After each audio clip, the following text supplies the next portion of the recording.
뉴스 헬리콥터를 타고 뉴스의 현장을 누비고 있습니다.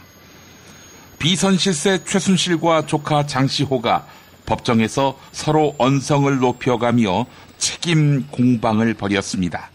장시호가 박근혜의 삼성동 집에 거액이 있다는 소리를 들었다라고 주장하자 최순실은 조카를 향해 사실이 아닌 걸 폭로성으로 이야기하고 있다, 이렇게 말했고, 장시호는 이모에게 손바닥으로 그만 하늘을 가리라, 이렇게 언성을 높였습니다.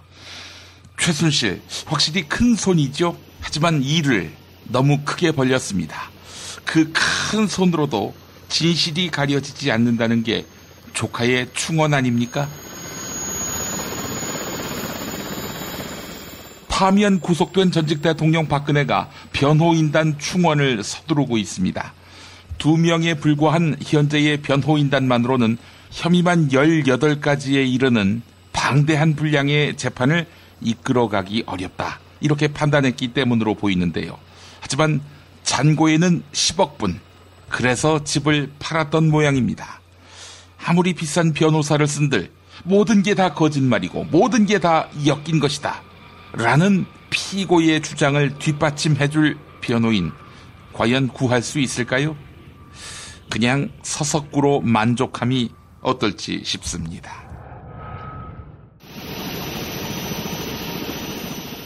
더불어민주당을 탈당해 국민의당에 입당한 이현주 의원이 안철수 후보 유세 현장에서 눈물을 흘리며 유권자들에게 지지를 호소했습니다.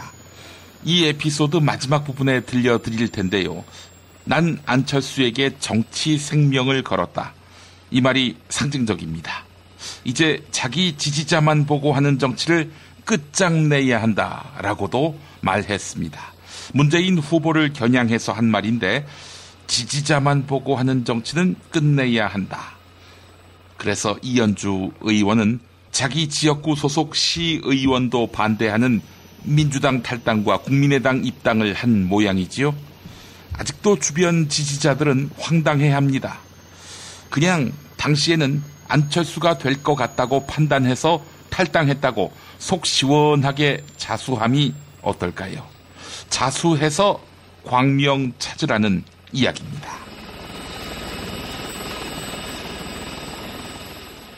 광고 후에 김용민의 뉴스 농장이 이어집니다.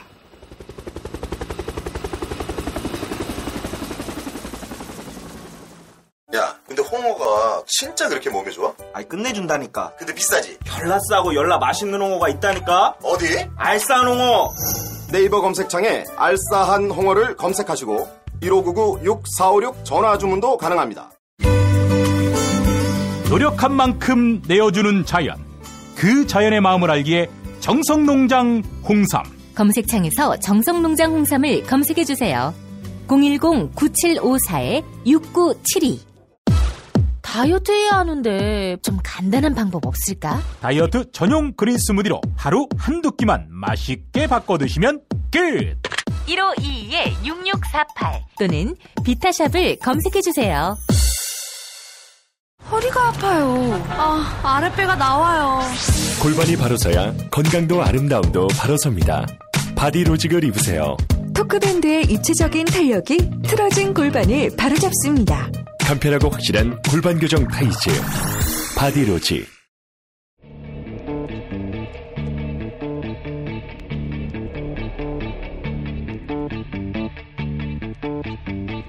김용민의 뉴스 농장.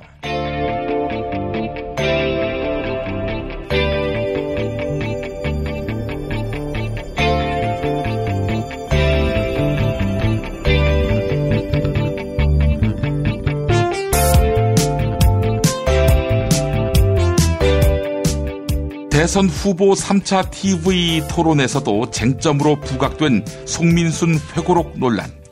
더불어민주당은 북풍 공작으로 규정하고 송민순 전 외교통상부 장관을 검찰에 고발했습니다.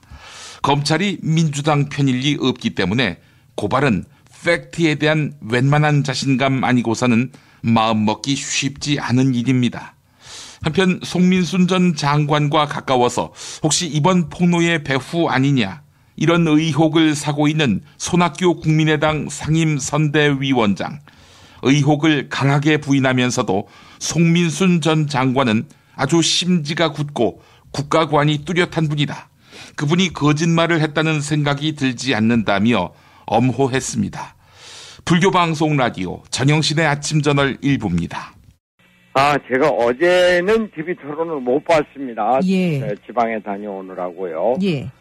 그런데 이게 진실공방으로 나가고 있는데 저는 제가 아는 송민순 장관 아주 심지가 굳고 국가관이 뚜렷하고 예. 또 외교관으로서 진실한 그런 분입니다. 이분이 거짓말을 했다는 생각이 들지 않습니다. 이 논란을 놓고 지금 문재인 후보 측은 안철수 국민의당 후보를 띄우려는 정치적 의도다. 특히 손학규 공동선대위원장이 송민순 전 장관하고 굉장히 가까운 관계고 소통이 되는 것으로 알고 있다. 이렇게 얘기를 했는데 이 말에 행간에 숨어있는 문 후보 측 주장은 뭐라고 보세요? 바로 문 후보의 소위 북풍 모의론 또 색깔론 예. 이게 그대로 드러나는 거라고 생각합니다. 이 사람들은 저기 달을 봐라 그러면 달을 보질 않고 가리키는 손끝에 뭐가 묻었느냐, 장갑을 꼈느니, 옷깃이 뭐 검으니 빨가니 이런 얘기들을 하는 이 사람들이 아주 그냥 주특기입니다. 그 사실을 제대로 규명할 생각은 하지 않고 송민순 뒤에 손학규가 있다. 손학규가 송민순과 친한 것이 사실입니다. 제가 경기도지사를 할 때 송민순 장관이 경기도에 안보 대사를 국제관계 자문대사를 지내셨죠. 자문대사를 했어요. 그러고 2008년도에 제가 당대표를 하면서 송민순 장관을 비례대표 국회의원으로 모셨습니다. 그랬죠. 예. 제가 송민순 장관을 존경하고 가까운 것이 사실입니다. 그러나 이번 과정을 보면 말이죠. 네. 제가 작년 10월 20일에 강진에서 서울에 올라왔어요. 예. 지금 6개월이 지났는데 그동안 송민순 장관하고 딱 한 번 만났습니다. 예. 1월 18일 날 점심 식사를 같이 했어요. 예. 화해동에서 그것을 위한 점심에 만나자고 하는 전화를 한 것 이외에는 그 전에도 10월 20일 이전에도 또 지금까지 1월 18일 점심 식사한 이후 지금까지도 전화 한 번 한 일이 없습니다. 예. 제 주변에서도 송민순 장관하고 전화 한 번 한 일이 없었습니다. 그런데 마치 손학규하고 가까우니까 공동선대위원장이 문재인을 음해하고 안철수를 돕기 위해서 무슨 역할을 한 것이냐 이렇게 얘기를 하고 있어요. 예. 바로 이 사람들 문재인 후보 측의 소위 북풍 모의설, 색깔론 이런 식으로 가는 아주 전형적인 작태입니다. 네. 예.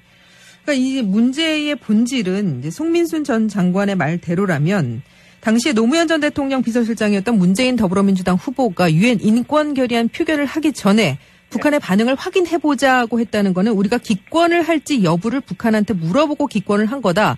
이런 얘기가 되는 거죠. 글쎄, 송민순 장관의 메모에 노무현 대통령이 문 실장한테 묻지 말았어야 했는데, 물은 게 잘못이다. 이렇게까지 얘기가 나오지 않습니까? 그러니까 그 전에는 2006년에 인권결의안 당시에는 찬성을 했어요. 근데 이게 2007년 상황이거든요. 2007년 10월 4일에 노무현 대통령이 북한에 가서 김정일을 만나고 정상회담이 있었습니다. 그렇죠. 그 직후가 되니까 이게 11월 16일에서 20일 상황이니까 말이죠.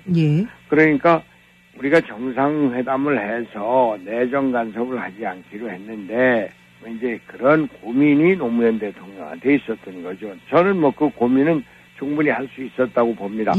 다만 이 국가적인 그 유엔 결의안에 대한 입장을 국가적인 입장을 그 결정을 하는데 예. 당사자인 북한이 어떻게 생각하느냐 이렇게 묻는다는 거 이것이 잘못됐다는 거죠.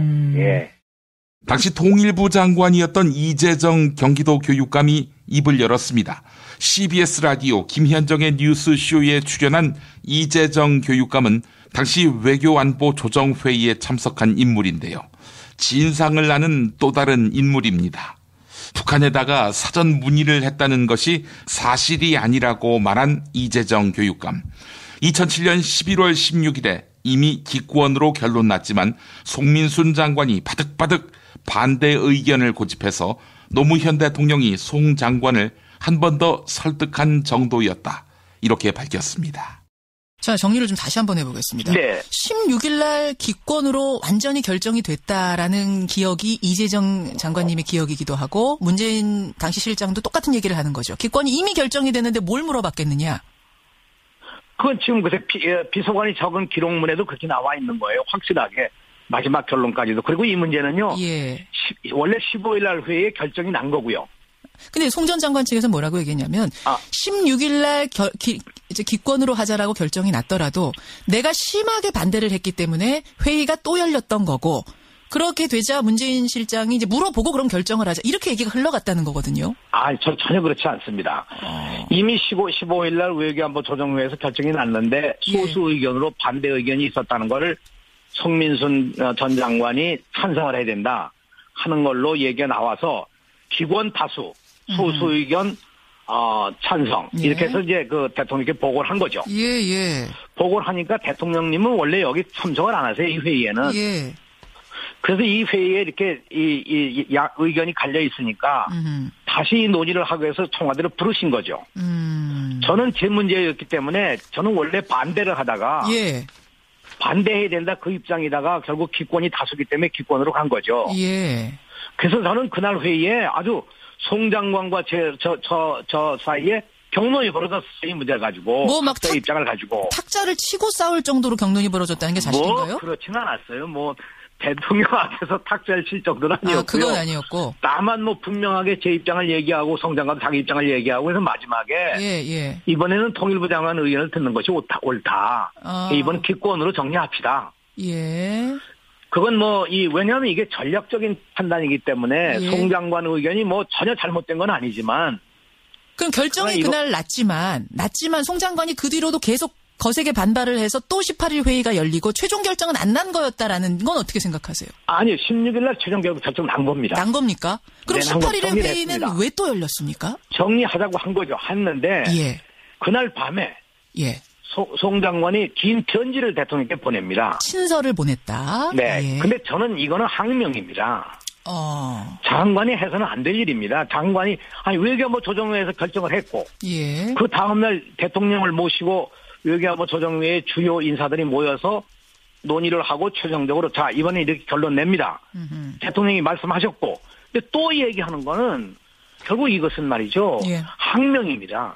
근데 어쨌든 장관으로서 해서는 안 될 일이죠. 장관으로서는 또 어떻게 보면 진정성에서 우러나서 나라를 위해서 나는 보냈다라고 송 전 장관은 말씀하실 수 있을 것 같아요. 어쨌든 보냈습니다. 그 다음에 진정성이라고 하는 것이 남북 관계가 어떻게 가야 되느냐 하는 것이죠. 이걸 찬성을 하는 것이 남북 관계를 그르친다고 하면 그건 잘못된 일 아니겠습니까?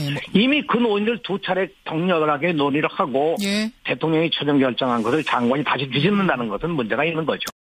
상황론, 이선 후퇴론 등 안팎으로 견제를 받고 있는 박지원 국민의당 대표 겸 상임선대위원장. 확실히 보수층에서는 안찍박, 즉 안철수를 찍으면 박지원이 상황이 된다는 논리가 먹히는 모양입니다. 하지만 박지원 대표, MBC 라디오 신동호의 시선집중에서는 지금이 2조 시대인가, 대통령은 대통령이다, 이러면서 반박했습니다. 초대 평양대사가 될 것이라는 자신의 말이 3차 TV 토론에서 쟁점이 된 데 대해서는 이렇게 답했습니다. 그러기 전에 안철수 후보가 전당대회에서 확정되자 저하고 둘이 만나가지고 저는 안 후보가 대통령이 되더라도 어떠한 임명직 공직에 나가지 않겠다. 이렇게 선거 중에 선언하겠다 그런 양해를 했었습니다. 예. 그리고 어떻게 됐든 안철수 후보의 당선이 저는 우리나라를 위해서 가장 필요하다라고 예. 한다면은 저는 이미 나이도 들었고 그러한 것을 국민 앞에 밝혀줌으로써 예. 어떠한 미래로 갈 수 있는 그 길에 제가 도움이 되겠다 그런 의미로 했습니다. 예, 어제 TV 토론에서도 이 박지원 대표의 초대 평양대사 관련 문제 이게 좀 논란이 좀 되기도 했었습니다. 어떻게 지켜보셨습니까? 글쎄요, 우리 어제 TV 토론 조사를 저는 목포 유세에서 서울로 오면서 KTX를 타고 있었기 때문에 예. 보지를 못하고 나중에 집에 와서 여러 내용을 보니까 예. 너무 산만하고 실패한 TV 토론이더라고요. 예, 어제 전체적인 TV 토론은 실패한 토론이었다. 예. 그래서 제가 볼 때는 한 5%나 10% 지지를 이상 받는 후보들만 해야지 그렇게 그냥 2, 3% 받는 지지 후보들하고 함께 하니까 산만하고 공격만 하고 예. 이런 게 있어서 굉장히 아쉽게 생각하는데 예. 유승민 후보도 지금 군소 후보 아닙니까? 그런 분이 TV 토론에 나와서 예. 오히려 TV 토론 자체가 성공적이지 못하게 하는데 기여를 한 것 같은데 예. 저는 이미 2011년 중앙경영과 인터뷰를 통해서 예.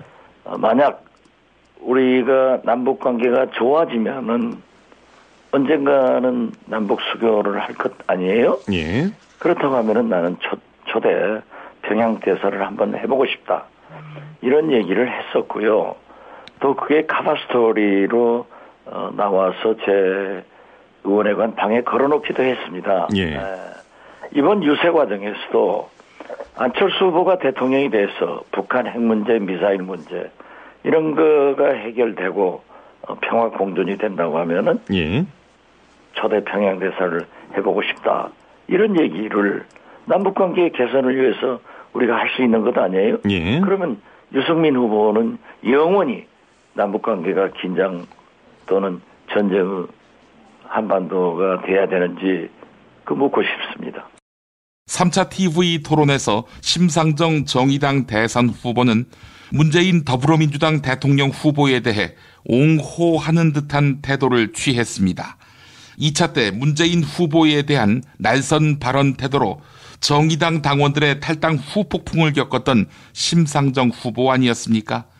이와 관련해 노회찬 정의당 상임선대위원장은 CBS 라디오 김현정의 뉴스쇼 인터뷰에서 심상정 후보의 1, 2, 3차 토론 기조는 다 같다. 이렇게 이야기했습니다.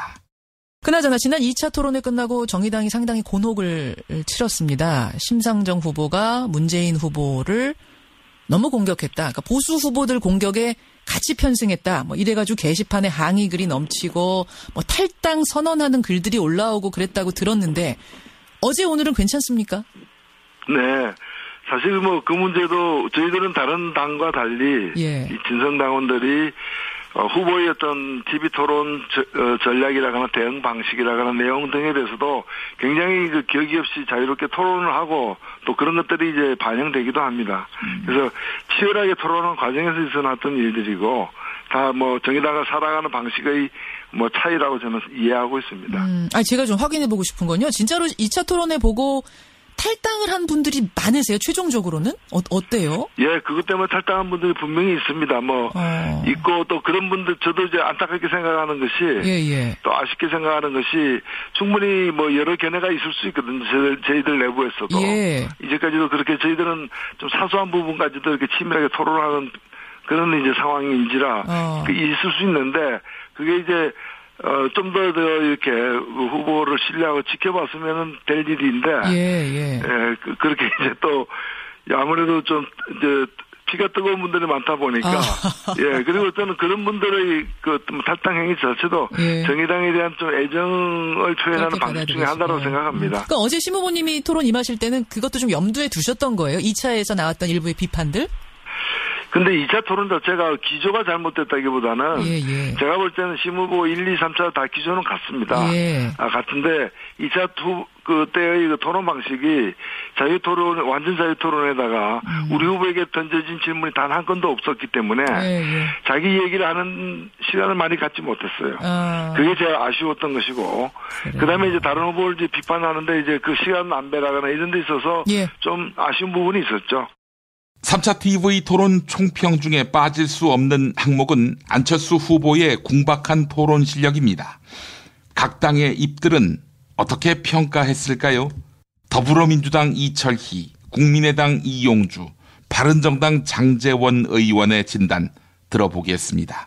이용주 의원, 소속당 안철수 후보가 참 토론 못한다. 여기에 한 표를 던졌습니다. 들어보시죠. TBS 라디오 김어준의 뉴스공장 일부분입니다.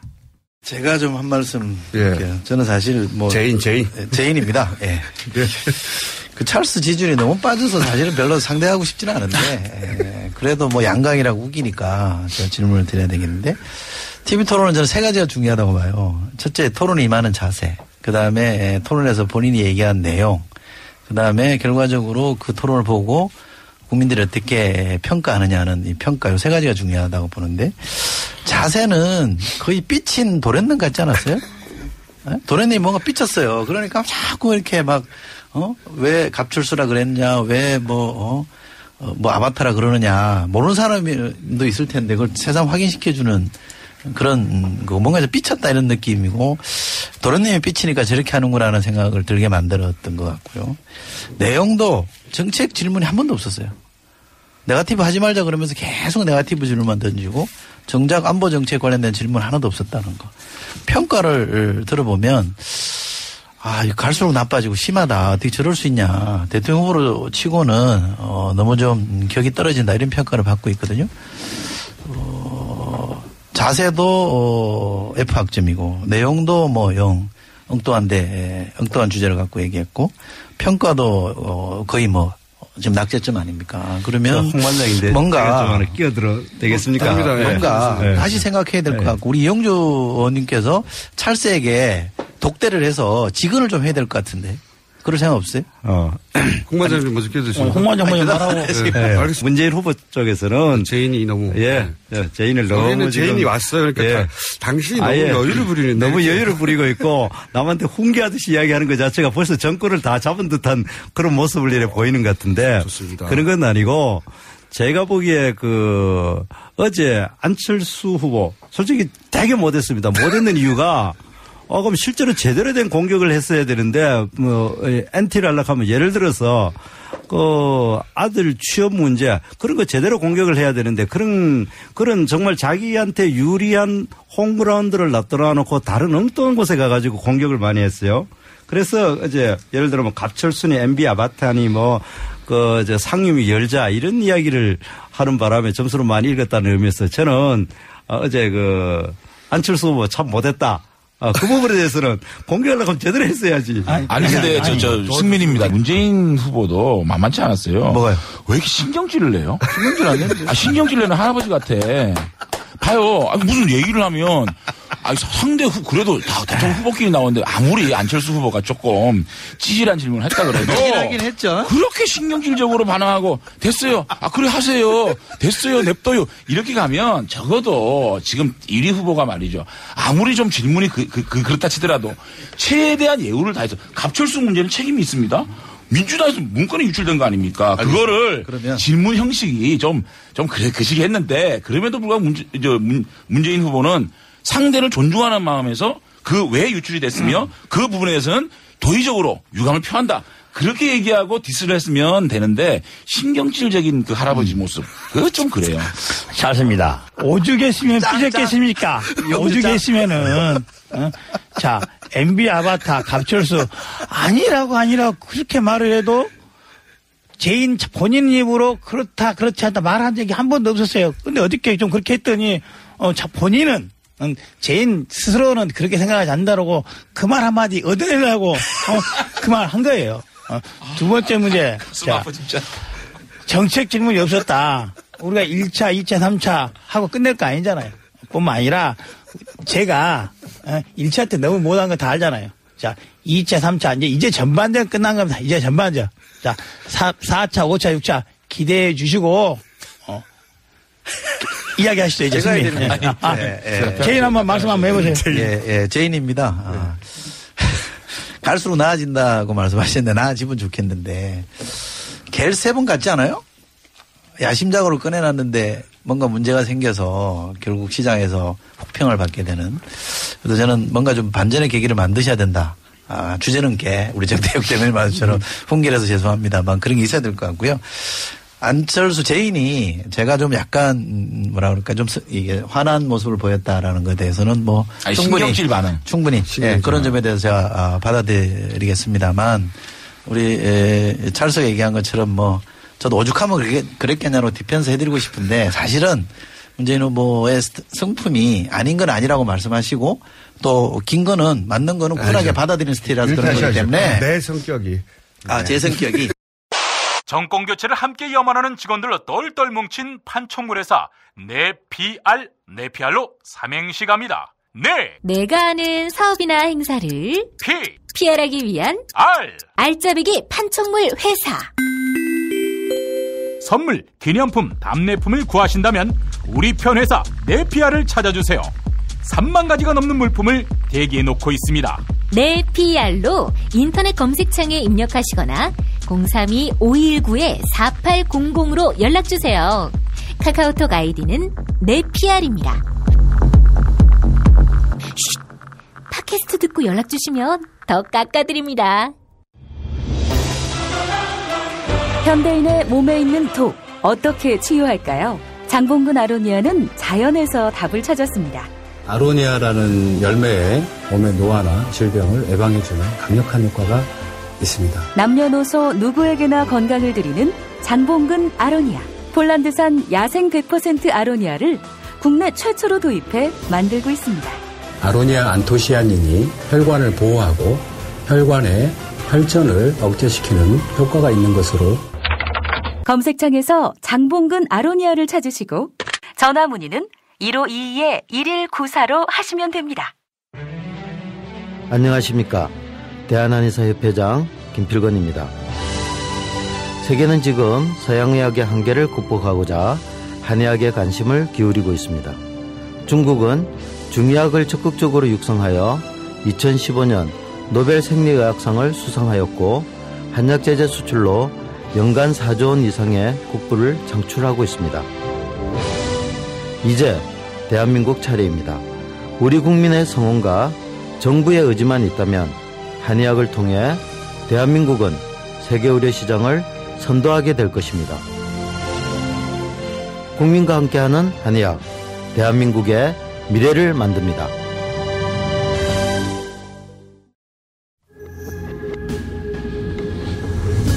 안녕하십니까. 문재인입니다. 안녕하십니까. 안철수입니다.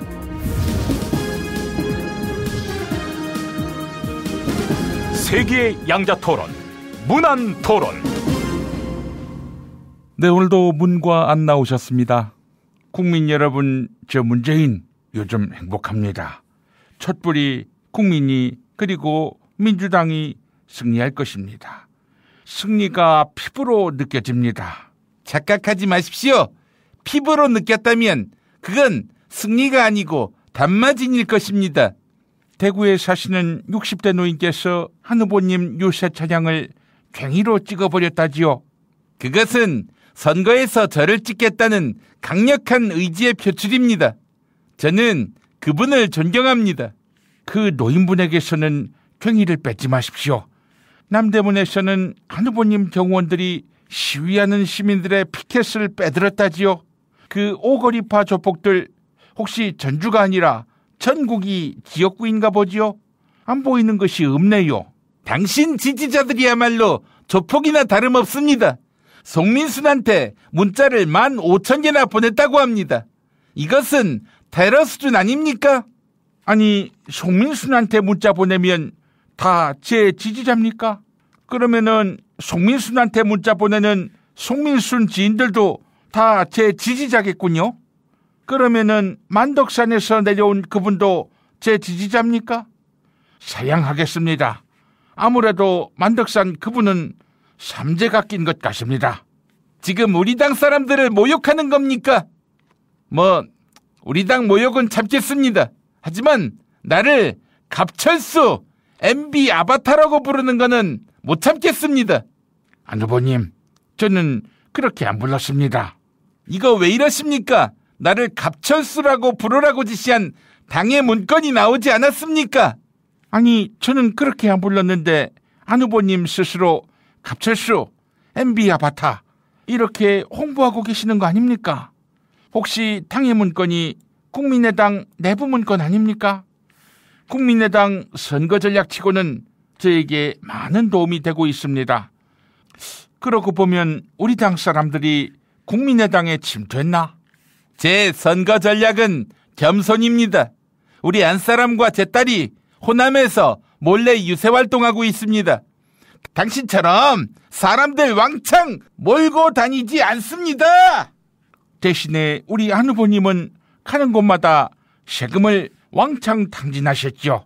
안 후보님 내외가 미국에 있는 딸 만나러 갈 때 카이스트로부터 3,500만 원 받아가셨죠. 거기에 국민 세금 어마어마하게 섞였을 텐데요. 딸 만나러 간 게 아니고 재외 국민투표 홍보하러 간 겁니다. 해외 동포 여러분, 오는 25일부터 30일까지가 재외 국민 대선 투표 기간입니다. 재외 국민 여러분의 소중한 한 표를 꼭 행사해 주시기 바랍니다. 안 후보님, 말 돌리지 마시고요. 선거 유세를 공개적으로 해야지 몰래 유세가 어디 있습니까?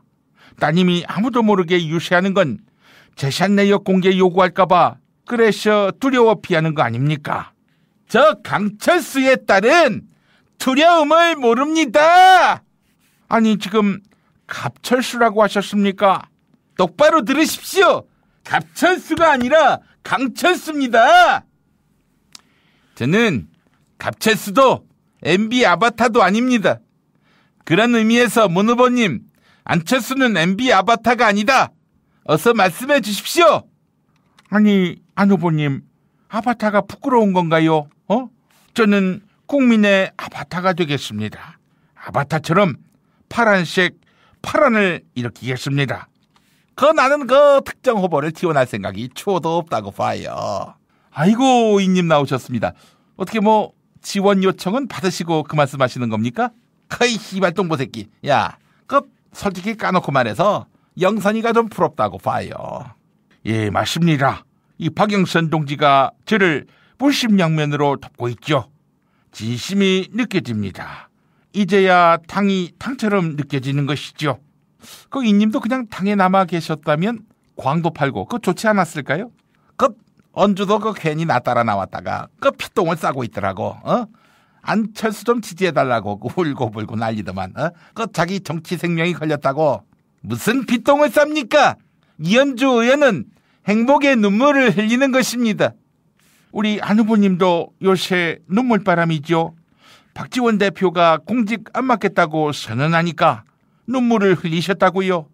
솔직히 좋으셨죠? 무슨 말씀이십니까? 역시 큰 정치인의 위대한 결단이다. 어느 쫌팽이 정치인하고는 차원이 다르다. 이런 생각을 했습니다. 공직을 안 맡겠다. 얼마나 대단한 결단입니까? 얼마나 청렴합니까? 맞습니다. 안 후보님, 그분의 뜻을 따라서 공직 안 맡으시면 안 됩니까? 그러면은 제가 청렴함을 인정해 드리지요. 문재인, 당신도 공직을 맡지 마십시오. 당신 싫어하는 국민이 30%는 좋긴 없는데 3분의 1이나 안티가 있는 대통령이 무슨 대통령입니까? 이 새끼들, 너 하지 마라, 너도 하지 마라. 그러면 대통령직을 나한테 주지 그래. 이님, 대통령 되실 거면은 저도 한 자리 주세요. 동보, 너도 자리 하나 줄까? 야, 너 철도 많이 하라면서. 네, 제가 철도 교통 애호가입니다.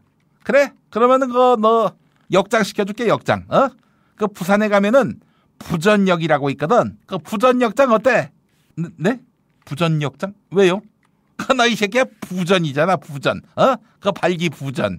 그만하세요. 부전은 누가 부전입니까? 그 새끼 아니면 그만이지. 지랄이야 이 새끼야.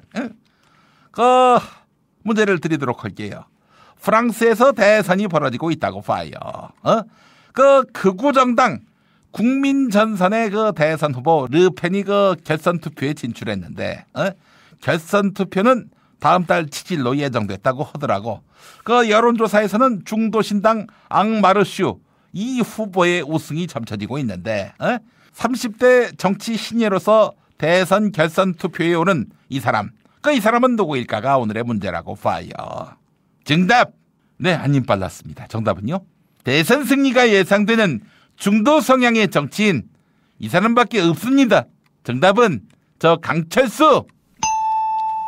한 대표님 프랑스 대선 아닙니까? 프랑스 사람 하면은 바로 이 사람. 이다도 씨.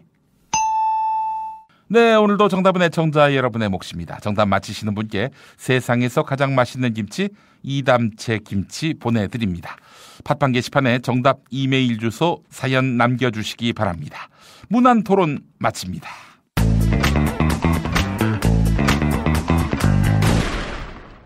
박근혜 왜 저러지? 문재인, 김무성, 안철수는 또 왜 저러지? 뉴스로는 알 수 없는 진짜 정치 현장 이야기. 한겨레 정치팀 기자들이 취재 수첩을 낱낱이 공개합니다. 본격 정치관찰 팟캐스트. 언니가 보고 있다. 팟빵에서 언니를 검색하세요. 한겨레 정치바와 함께하는 정치 한 건에 써. 한겨레 이승준 기자 만나겠습니다. 이승준 기자님. 네, 안녕하세요. 예. 아유, 한겨레가 아주 그 슬픈 분위기가 짙지요? 아, 네, 맞습니다. 네, 뭐 저희가 신문에 사과문도 냈는데요. 예.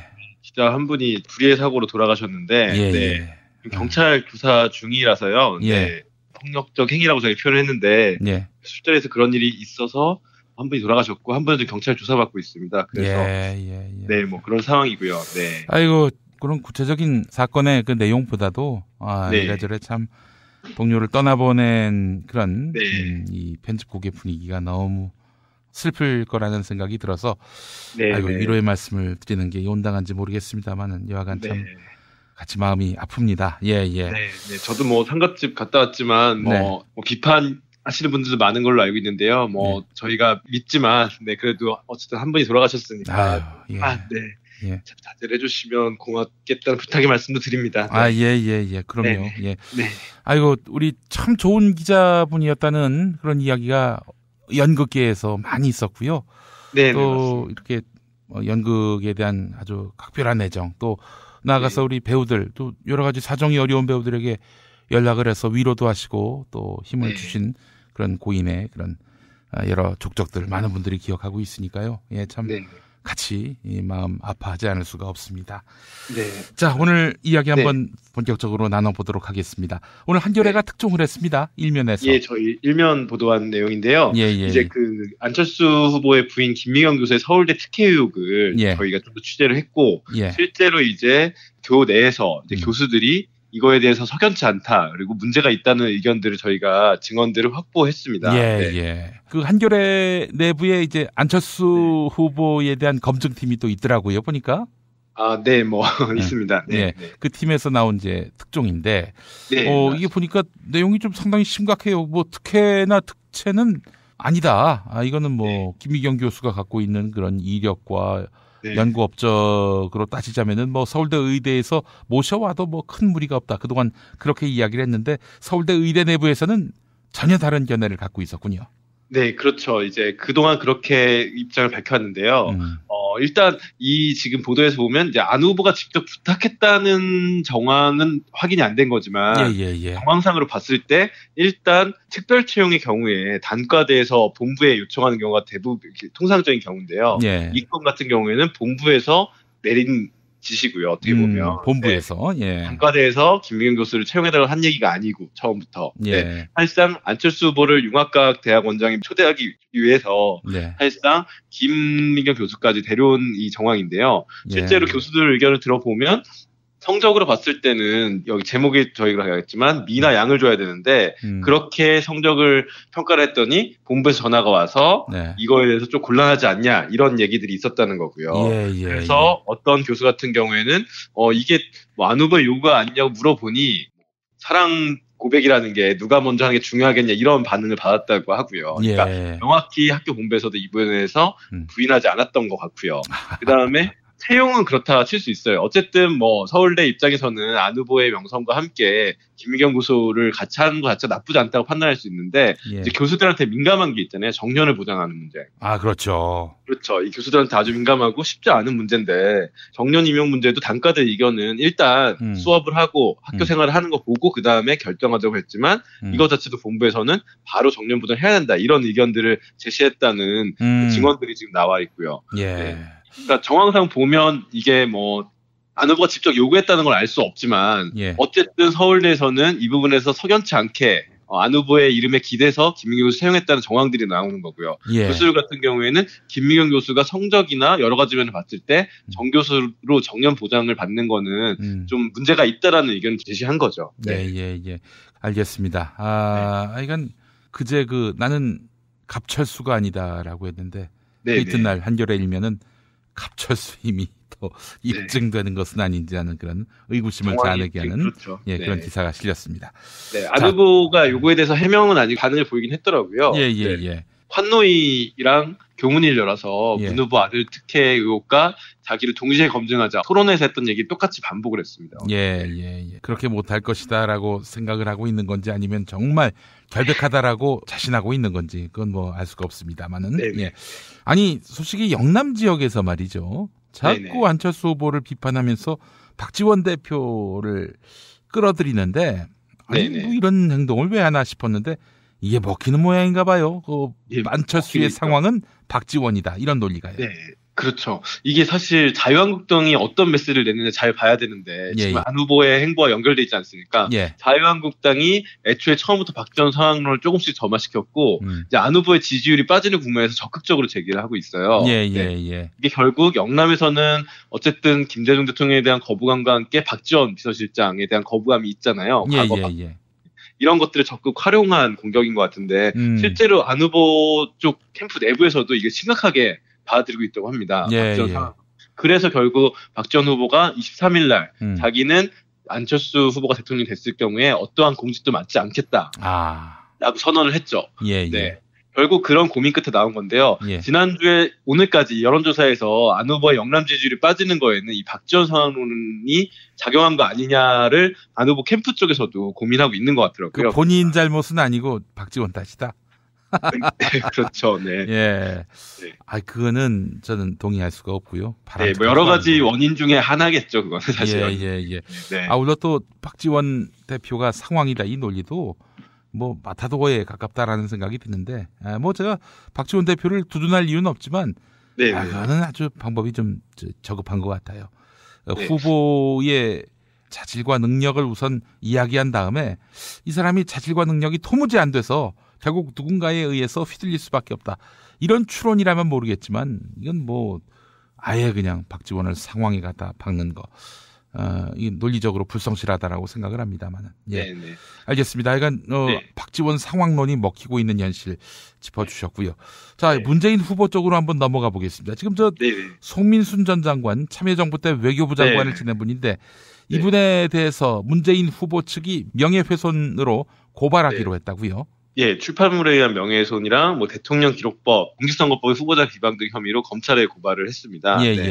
그래서 송 전 장관은 이제 검찰 조사를 받을 수밖에 없고요.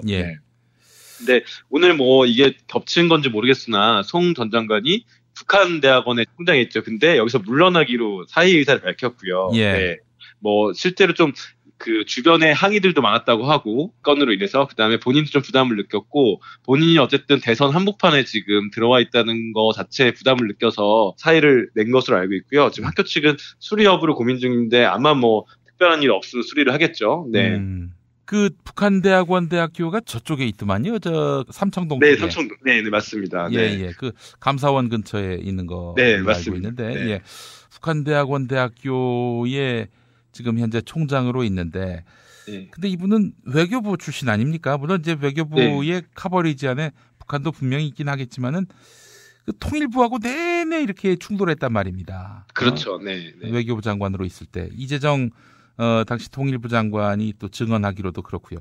그랬던 네. 분이 북한대학원대학교 총장을 하고 있다는 점도 사실은 좀 난세스인데 네. 어떻습니까? 우리 저 이승준 기자님 보시기에 네네. 문재인 후보 쪽과 송민순 전 장관 쪽하고 지금 진실 게임을 벌이고 있는 듯한 양상인데 네네. 누구 말에 좀 더 신뢰가 가시던가요?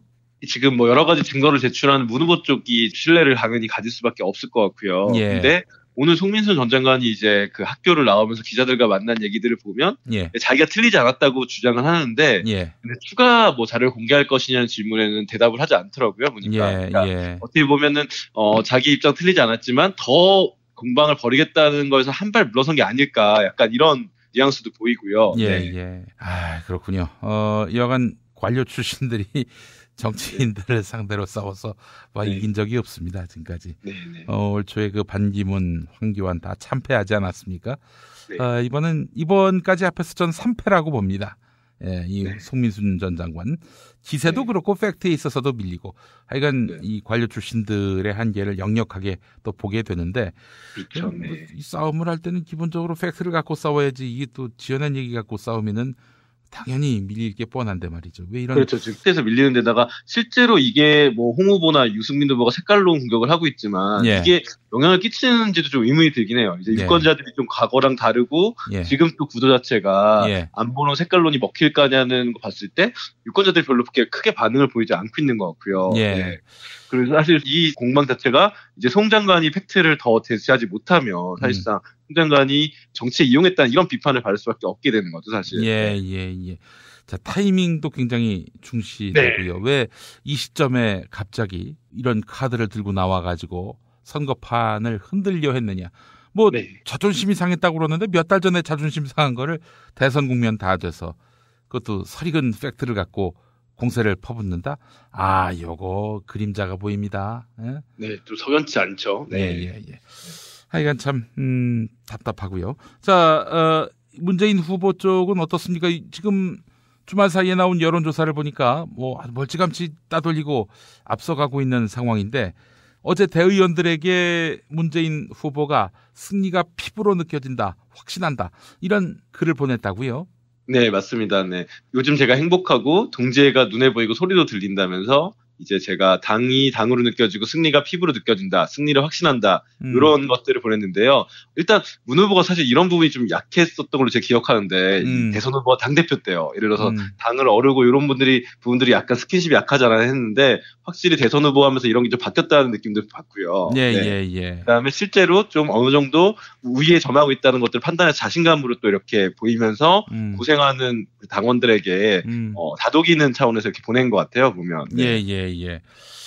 그런 차원에서 지금 뭐 자신감이 충천돼 있는 상황인데 조국 서울대 교수가 그런 말씀을 하시더라고요. 지금 이 시점이 발목 잡히기 좋은 시점이다. 네네. 이게 말하자면 흠 잡히기 좋은 시점이니까 지지자들은 더욱더 겸손하고 몸을 낮춰야 된다. 이런 얘기를 하던데. 당 자체적으로도 이제 SNS 자제령 같은 것을 조금 이렇게 암묵적으로 내린 것 같더라고요. 보니까. 예. 특히 의원들 같은 경우에 필요 없는 발언으로 역풍을 자초하지 말자 이런 분위기가 형성되고 있는 것 같아요. 예, 네. 이게 또 들뜨는 분위기 속에서 나올 수 있는 실수이기 때문에. 예. 네, 맞습니다. 그래요. 이런 걸 부자 몸조심이라고 얘기하죠. 예. 네, 맞습니다. 할 말은 해야지. 뭐 그런 거 가지고 또 그렇게. 물론 이제 승리가 기묘한 분들한테는 뭐 지금 정말 살얼음 판을 걷는 심정이긴 할 겁니다. 예. 네. 알겠습니다. 이승준 기자님 오늘 말씀 잘 들었습니다. 네, 감사합니다. 예. 한겨레 이승준 기자와 함께했습니다. 술자리 많은 요즘 3차까지 달린 당신을 위한 필수품. 전창걸의 새싹 땅콩차. 이제 속쓰림은 잊으세요. 070-8635-1288 070-8635-1288 깨끗한 국내산 닭만 씁니다. 그래서 최고의 맛 킹 닭갈비. 국내 최초 짜장맛, 파스타맛 킹 닭갈비로 출시됐습니다.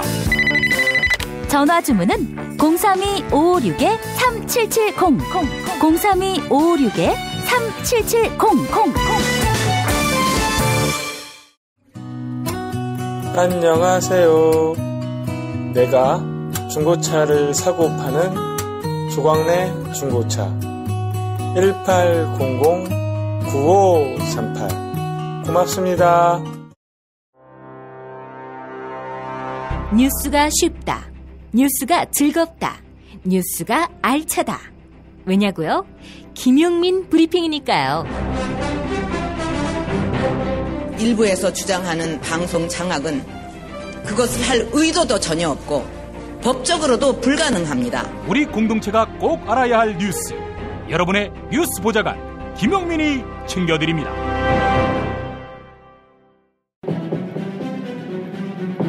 대한민국 대청소. 자, 오늘 대한민국을 환경 미화해줄 분입니다. 바로 정호희 문자당 대표입니다. 정 대표님. 네, 안녕하세요. 예, 우리 저 문자당에서 이런저런 좋은 상품들 많이 파시던데. 이게 뭐하러 파는 겁니까? 그 얘기를 계속 해오는 거고요. 예. 이왕 소개하시려면 좀 멋있게 소개해 주세요. 예. 인간 중심의 예. 4차 산업혁명 시대를 열어가는 예. 문자당이라고. 아, 그렇게? 너무 길어서 못 외우겠어요. 아니, 근데 이게 보니까 네. 상품마다 다 혼이 서려 있는 것 같아요. 네. 이왕 얘기하셨으니까 예. 광고 겸 홍보 겸 말씀드릴게요. 예, 예. 일석삼조입니다. 일석삼조. 첫째, 저희 문자당 샵에 오시면 상품들이 꽤 많이 있는데 모든 상품들이 노동 존중 상품들입니다. 그러니까 생산 과정에서 물론 뭐 소상공인도 있고 개인 농도 있지만 자기의 노동은 물론이고 피고용인들의 노동의 가치를 존중하는 노동 존중 제품들이다. 예. 이게 첫 번째고요. 두 번째는 그 문자당 샵에 회원 가입을 하시면 사회연대 회원으로 가입할 수 있어요. 물론 예. 뭐 강제는 아닙니다만 예. 가입하시면 구매액의 1%를 지정한 회원들이 직접 지정하는 겁니다. 예. 지정한 사회단체 후원을 합니다. 이게 이른바 사회연대 소비가 되죠. 예. 그리고 오늘부터 3번에 걸쳐서 노동절 이야기를 할 텐데 예, 예. 다음 주가 노동절이잖아요. 5월 예. 1일. 이 5월 1일을 기념하기 위해서 일주일 동안 5.1% 할인을 해줍니다. 뭐 이렇게라도 노동절, 5.1절을 기억해 주십사 하는 의미니까요. 예. 이렇게 일석삼조의 효과가 있으니까 많이들 이용해 주시기 바랍니다. 예. 제품도 굉장히 좋습니다. 그래요. 노동 존중. 이게 그 착한 소비, 공정무역 이런 것하고 좀 연결되어서 생각하면 되겠네요. 그렇죠. 예. 그 공정무역 운동이나 착한 소비 얘기는 많이 했습니다만 또 완전히 반대편에서는 불매운동도 있잖아요. 그죠? 그렇죠. 예. 근데 이게 사실 큰 성과를 내지도 못하고 지속성이 많이 떨어지더라고요. 예. 그래서 아예 생산 단계에서부터 노동 존중 그리고 사회연대 그리고 착한 소비로 이어가는 그런 시스템을 만들어 볼까 싶어서 하고 있고 뭐 많은 분들이 좀 호응해 주셔가지고 굉장히 감사하고 있죠. 예. 많은 분들이 호응해 주고 계시는 좋은 상품 문자당. 뭐 이거 궁금해서라도 한번 문자당 홈페이지 들어가 볼 필요가 있겠네요. 그렇죠. 예. 그렇죠. 이럴 때 딱 주소를 한마디 말씀해 주시는 센스. 문자당입니다. MUNJADANG. 문자당 넷입니다. 네. 들어가 주시면 되겠습니다. 예, 알겠습니다. 자, 대한민국 대청소 오늘 어디 대청소 할까요? 앞서 말씀드렸지만 다음 주 월요일 5월 1일이 노동절입니다. 예. 그리고 5월 9일 임시 휴일이죠. 예. 대통령 선거일을 따지면 이번 주 29일부터 무려 11일 동안 휴가가 될 수 있습니다. 그렇죠? 예. 징검다리로 홀수일마다 휴일이더라고요. 그렇습니다. 노는 날 혹은 또 대통령 선거일만 기억하지 마시고 노동절 5월 1일 세계 노동절입니다. 이 노동절을 좀 기억해 주십사 해서 오늘부터 시작해서 3부작으로 예. 노동절 이야기를 하려고 하는데 이 5월 1일이 법적으로는요 근로자의 날이잖아요. 예. 전 세계적으로 전부 노동절이라고 하고 있는데 왜 우리나라만 유별나게 근로자의 날로 할까? 예. 또 이상하지 않습니까? 근로기준법이 있고요. 노동기준법이 아니잖아요. 예, 근로기준법이 있고 고용노동부가 있어요. 그죠? 예. 노동과 근로가 막 혼재되어 있는 이것도 좀 못마땅하고요. 네. 그래서 그 진보정당들은 근로자의 날 자체를 노동절로 이름을 바꾸자는 법안을 제출하고 있고요. 예. 그 다음에 이게 근로자의 날에 관한 법률은 굉장히 우리나라 법 중에 제일 짧은 법이라고 하는데 예. 5월 1일을 근로자의 날로 한다 이렇게만 돼 있어요. 예. 근데 이게 또 웃기지도 않게 공무원, 교사들은 또 해당이 안 돼요. 아. 그러니까 예컨대 민주노총이든 한국노총이든 이 1년에 딱 한 번 노동자들의 축제일이니까 기념식을 하잖아요. 예. 그러면 정작 조합원인 교사와 공무원들은 휴가를 내고 나와야 되는 이런 일이 벌어지고요. 또 5월 9일 대통령 선거일 임시공휴일입니다. 이날은 또 관공서의 휴일에 관한 규정에 있어요. 법률도 아니고. 이렇게 되다 보니까 민간 사업장은 또 강제가 아닙니다. 아, 그래요? 네. 그래서 이 선거와 노동절, 그리고 휴일에 관한 규정이 각각 다르기 때문에 복잡한 이런 문제가 있습니다. 그래서 이걸 또 일원화해야 된다. 교사 공무원은 왜 노동자가 아닌가? 노동자가 맞잖아요. 그죠? 예. 그래서 그런 부분 좀 말씀드리고요. 우리가 수년 전부터 이 투표 시간 연장에 관한 노력을 꽤 많이 했었지 않습니까? 예. 근데 요번 이제 5월 9일은 임시선거여서 8시까지 투표를 하게 되어 있긴 하죠. 이번 선거는 오후 6시에 마감되는 것이 아니라 오후 8시에 마감된다. 그렇죠. 예, 8시까지입니다. 꼭 잊지 마시고 늦지 않게 꼭 투표해 주셨으면 하는 것이고요. 예. 우리 사업하시는 분들은 이것 좀 기억해 두셔야 되는데 이게 뭐 민간 사업장에 적용이 안 된다고는 하지만 뭐 규모 있는 사업장들은 대부분 또 휴일로 하죠. 예. 근데 투표 시간을 보장하지 않으면요. 2년 이하 징역 또는 1천만 원 이하 벌금 네, 처해집니다. 그날 정상 출근일이다라고 이야기는 하지만 저 투표하러 갔다 올게요 라고 했을 때 가지마 어딜 가 이러면은 그렇죠. 이제 벌금을 물게 된다. 예. 물론 이 처벌 실적은 사실 거의 없긴 한데 최근 몇 년 동안 하도 이제 이야기를 많이 하니까 그 근로감독관들이 이날 또 출근을 해요. 출근을 해가지고 뭐 주요 공단이나 이런데 순회하면서 투표 시간 보장했나 이런 거 확인도 한다고 하니까 사업주들께서는 투표 시간 꼭 보장하시고요. 그다음에 재작년부터 사전 투표를 하지 않습니까? 예. 이번에는 5월 4일, 5일 이틀 동안입니다. 이게 직접 해보신 분들은 아시겠지만 굉장히 편합니다. 전국 어디에서나 신분증만 있으면 아무데나 가서 투표할 수 있잖아요. 예. 제가 집이 용인이지만 서교동 동사무소 가서 투표할 수도 있고. 그렇죠. 예. 제주도 놀러 가서 할 수도 있고 할 수 있습니다. 예. 꼭 좀 투표해 주시기 바랍니다. 이 예. 말씀을 드리면서 이 노동자, 노동절, 이주 노동자 이야기를 좀 하려고 합니다. 예. 앞서 근로자냐 노동자냐 이런 말씀을 드렸는데 일단 개념 용어 정리 몇 가지만 하고 갈게요. 예. 우리가 보통 근로자와 노동자를 섞어 쓰기도 하고 보통 뭐 정부나 뭐 자본 이쪽에서는 근로자라고 하고 노동 쪽에서는 노동자라고 하잖아요. 그죠? 뭔가 차이가 있으니까 이렇게 하지 않겠어요? 예. 근로자는 수동적인 존재 이야기를 합니다. 일제 때 뭐 근로정신대 이런 얘기 했잖아요. 예. 이 수동적인 존재를 의미하죠. 그리고 노동자라고 할 때는 민주노총 강령에 이렇게 선언을 하고 있습니다. 생산의 주역이자 역사 발전의 주체인 우리 노동자는 생산의 주역이자 역사 발전의 주체로서 노동자라고 선언을 하고 있어요. 그래서 웬만하면 좀 노동자라고 써주었으면 하는데 이주 노동자 또 한 서너 가지 이야기를 합니다. 첫 번째 외국인 근로자, 포리너죠, 포리너, 외국에서 온 근로자. 그다음에 뭐 외국인 노동자라고 해도 크게 다르진 않을 거고요. 근데 엄격하게 얘기해서는 이주 노동자라고 표현하는 게 맞다고 합니다. 이주. 그러니까 외국에서 온 노동자가 아니라 예. 노동을 하기 위해 삶의 터전을 한국으로 옮긴 사람들인 겁니다. 미그런트 레이버. 그죠? 그래서 이주 노동자라고 해주는 게 맞다. 이런 건데, 노동절 이야기를 하면서 왜 이주 노동자 이야기를 하냐 하면, 노동절의 유래를 뭐 다음 시간에 말씀드리겠습니다만, 만국의 노동자여 단결하라. 라고 하잖아요. 예. 그것이 노동절의 정신이에요. 근데 우리나라에서 이주 노동자의 실태는 어떠한가? 이런 부분을 좀 최소한의 인식은 가지고 있어야 노동 존중은 무엇이고 또 노동절을 어떻게 기념해야 되는가 이런 얘기를 할 수 있을 것 같아서 용어 정리 뭐 이런 걸 좀 하고 있고요. 이주 노동자가 맞습니다. 예.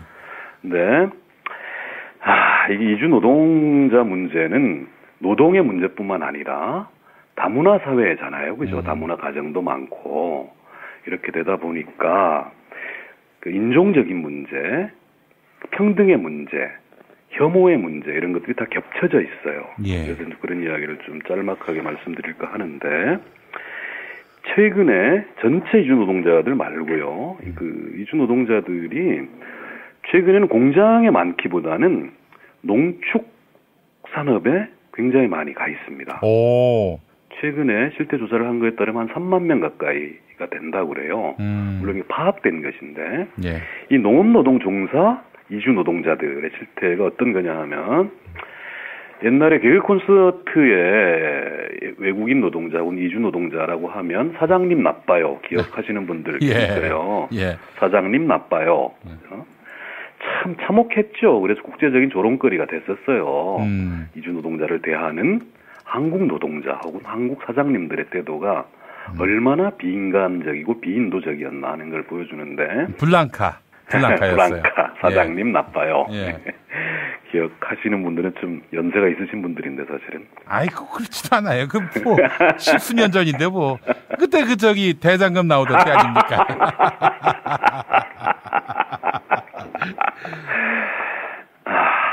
김 PD님 나빠요. 예. 농업노동자 이야기 계속 하겠습니다. 예. 한 3만 명 정도 이게 파악된 거예요. 예. 이게 또 고용허가제나 뭐 불법 체류 노동자들도 꽤 있겠죠, 그죠? 예.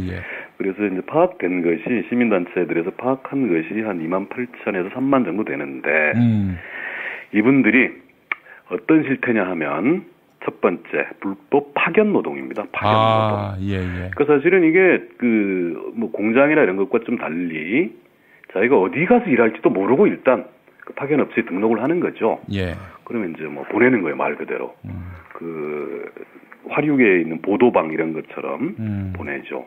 그래서 좀 하다못해 한 달이라도 일을 시키면 괜찮은데 한 뭐 일주일 일하다 보니까 비도 오고 뭐 일거리도 떨어지고 이러면은 느닷없이 경상도에 있던 노동자를 자 강원도로 보내고 이런 식인 겁니다. 이게 이제 불법 파견 노동이니까 일단 그렇다 하는 것이고요.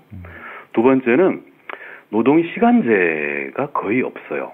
뭐 농사일이라는 것 자체가 좀 그런 거기도 하지만 예를 들어 이제 최근에 망명을 떨친 데가 이제 밀양 깻잎 대농입니다. 대농. 예. 그러니까 이주 노동자를 고용하는 정도면은 좀 규모가 있는 농장주 뭐 이런 분들이 하실 텐데 하루 10시간, 8시간 이런 개념이 아니고 깻잎 15상자를 시킨답니다.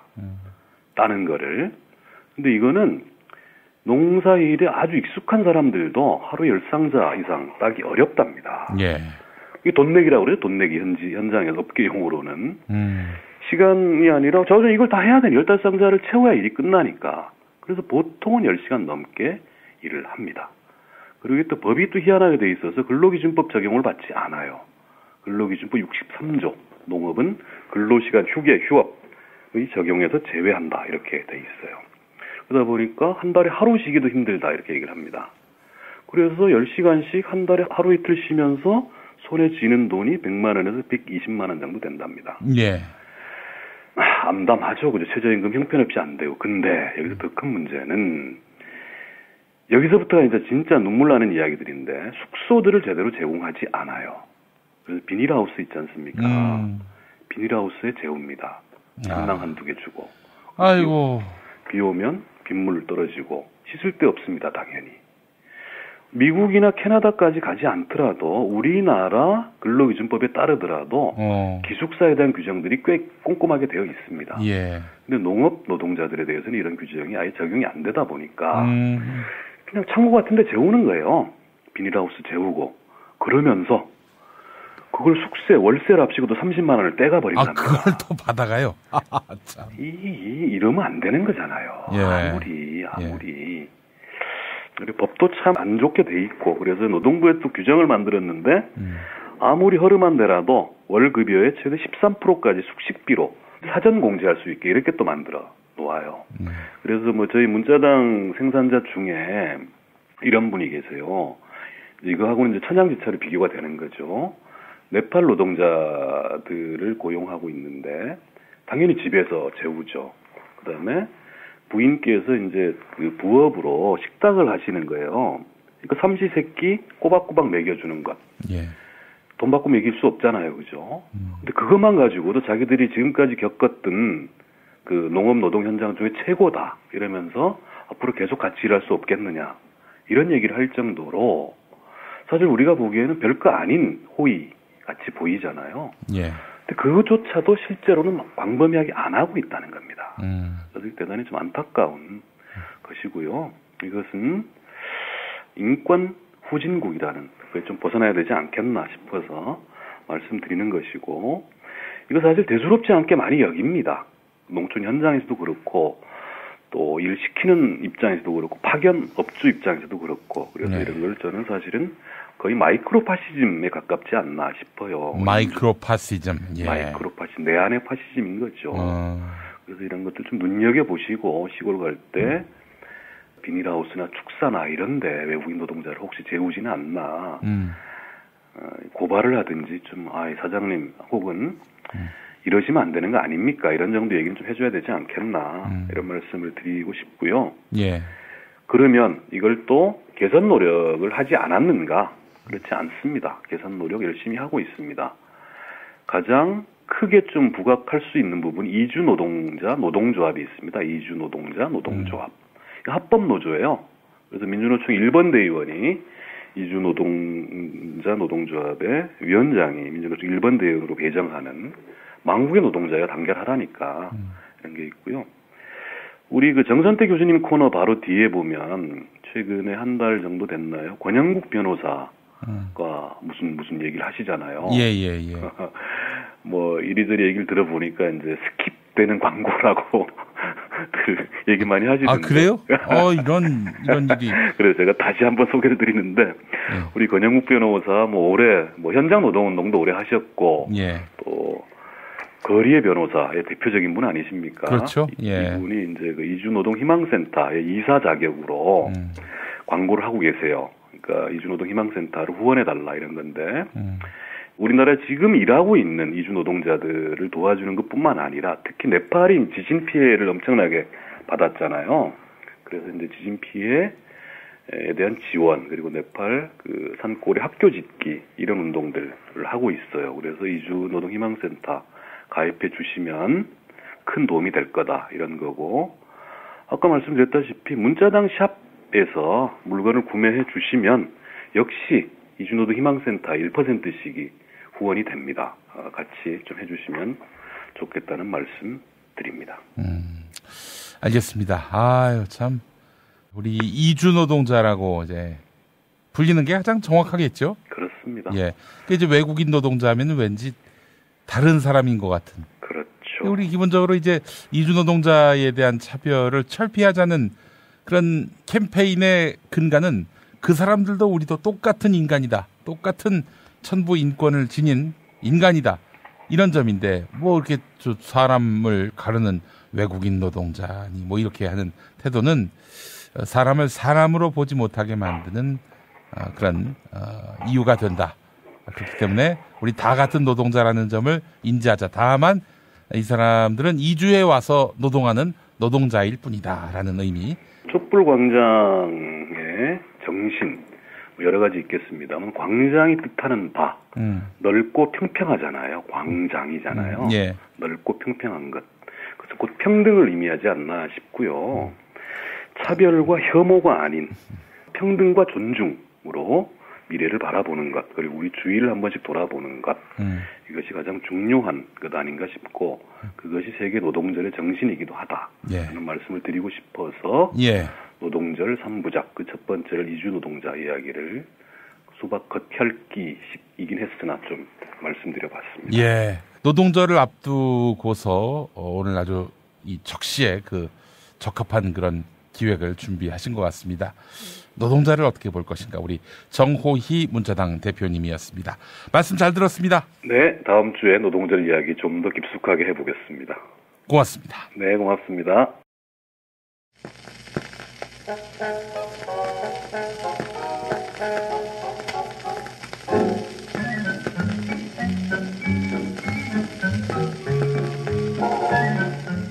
김용민의 축구박스입니다. 대선 2주 앞으로 다가왔습니다.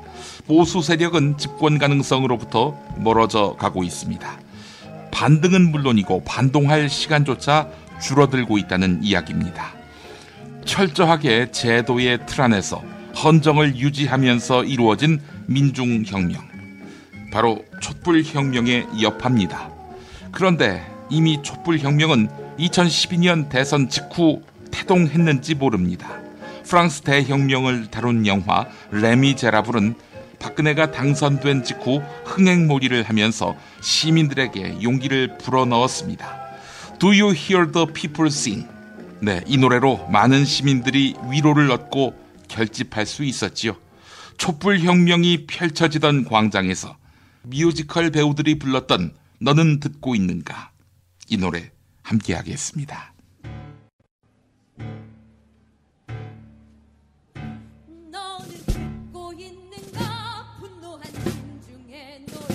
다시는 노예처럼 살 수 없다 외치는 소리, 심장박동 요동차 북소리 되어 울리네. 내일이 열려 밝은 아침이 오리라. 나는 듣고 있는가 분노한 민중의 노래. 다시는 노예처럼 살 수 없다 외치는 소리, 심장박동 요동차 북소리 되어 울리네. 내일이 열려 밝은 아침이 오리라. 함께 싸우자 누가 나와 함께하나. 저 넘어 장벽 지나서 오래 누릴 세상. 자 모두 다 싸우자 자유가 기다린다. 너는 듣고 있는가 분노한 민중의 노래. 다시는 노예처럼 살 수 없다 외치는 소리, 심장박동 요동쳐 북소리 되어 울리네. 내일이 열려 밝은 아침이 오리라. 생명만 서서 깃발 세워 전진하라. 살아도 죽어서도 앞을 향해 전진하라. 전승연의 피로써 조국을 물들이자. 너는 듣고 있는가 분노한 민중의 노래. 다시는 노예처럼 살 수 없다 외치는 소리, 심장박동 요동쳐 북소리 되어 울리네. 내일이 열려 밝은 아침이 오리라. 너는 듣고 있는가.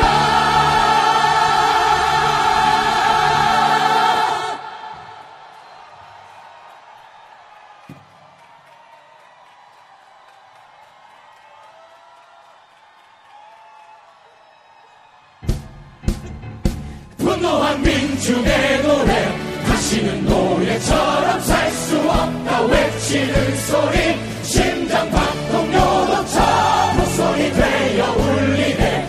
내일이 열려 밝은 아침이 오리라.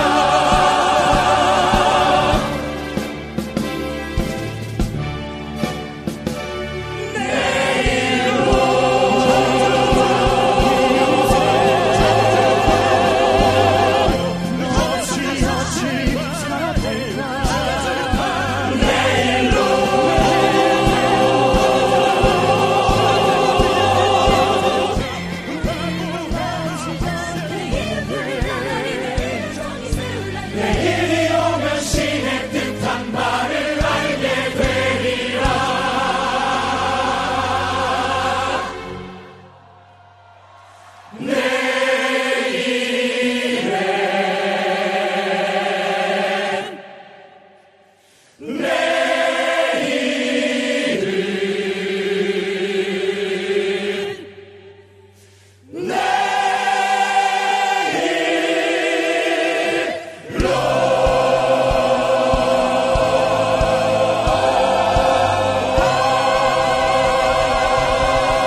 위한 꿀팁 7,000원 운전자 보험 카페. 알고 계세요?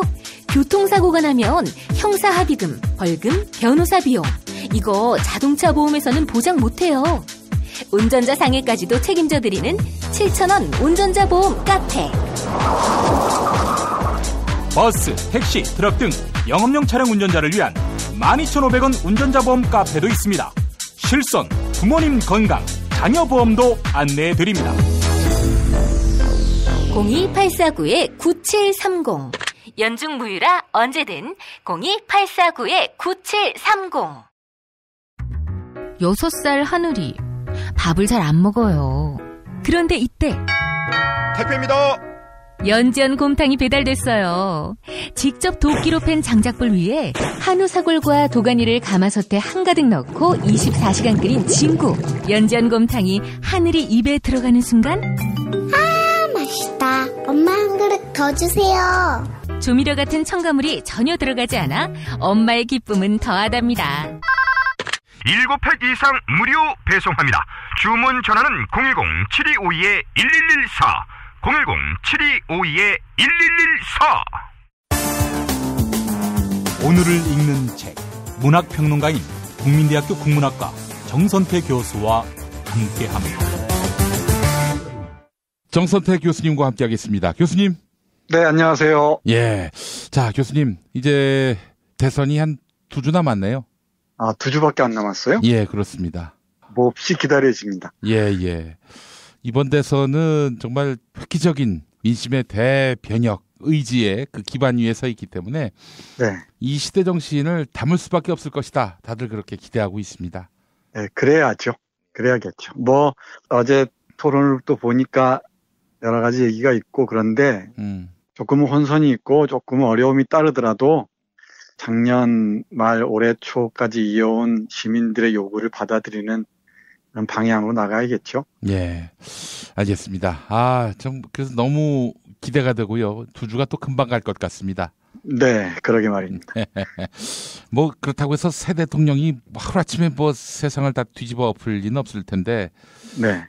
그런데 또 지난번처럼 무력하게 또 가진 자들한테 당하지만은 않았으면 하는 그런 바람도 또 간절하고요. 네. 우리 시민들의 눈이 무엇보다 중요할 때입니다. 부릅뜨고 지켜봐야 되겠습니다. 예. 네. 자, 교수님 오늘 어떤 책 소개해 주시겠습니까? 네, 오늘은 라쇼몽 효과에 대해서 얘기해 보겠습니다. 라쇼몽 효과. 예. 네. 제가 이것도 역시나 토론을 보고 하면서 이리저리 생각을 한 건데요. 한 가지 사실을 놓고서도 참 기억이 다르죠? 예. 기억의 주관성을 얘기할 때 흔히 라쇼몽 효과란 말을 씁니다. 하나의 팩트를 두고도 사람들에 따라서 다 견해가 달라지죠. 예.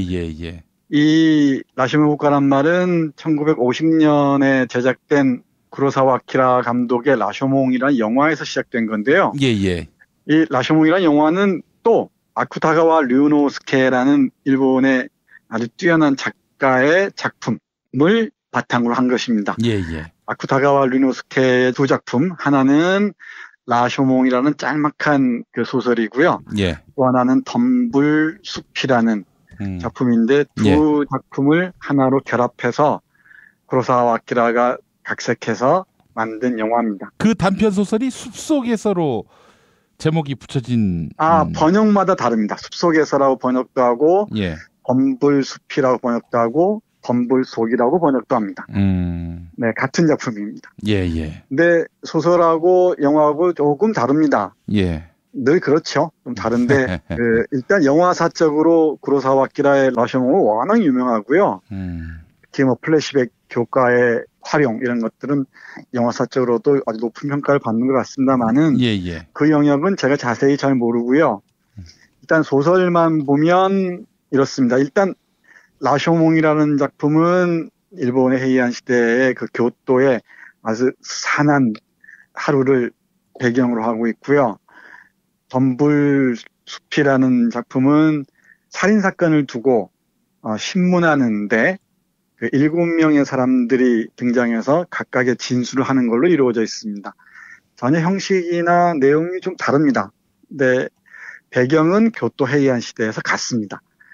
네, 제가 오늘 말씀드리고자 하는 건 똑같은 하나의 팩트를 두고도 사람들에 따라 의견이 어떻게 갈리는가를 아쿠타가와 류노스키라는 천재적인 작가가 어떻게 표현했는지를 한번 말씀드려보고 그것이 갖는 의미가 무엇인지 얘기해 보도록 하겠습니다. 일단 그 덤불숲이 정작 중심인데요. 여기 7개의 진술이 있습니다. 하나는 나무꾼의 진술이 있고요. 행각승의 진술이 있고 나졸, 노파, 다조마루, 여자, 그리고 이 무녀의 진술이 있습니다. 이 줄거리는 간단하게 말씀드리면 이렇습니다. 한 남자가 아주 아름다운 아내와 함께 신행이라고 해야 되나 여행을 떠났다가 그 남자가 살해당합니다. 그러면 이 살해당한 이유가 무엇이냐를 포청해서 추적할 거 아닙니까? 추적하는데 각각 그 사건을 보거나 간접적으로 들은 사람들의 진술들이 쭉 차례대로 기술되어 있습니다. 나무꾼은 그 신고한 사람인 것 같은데요. 자신의 그 신고가 얼마나 중요했는지를 자랑하고 싶은 관점에서 얘기합니다.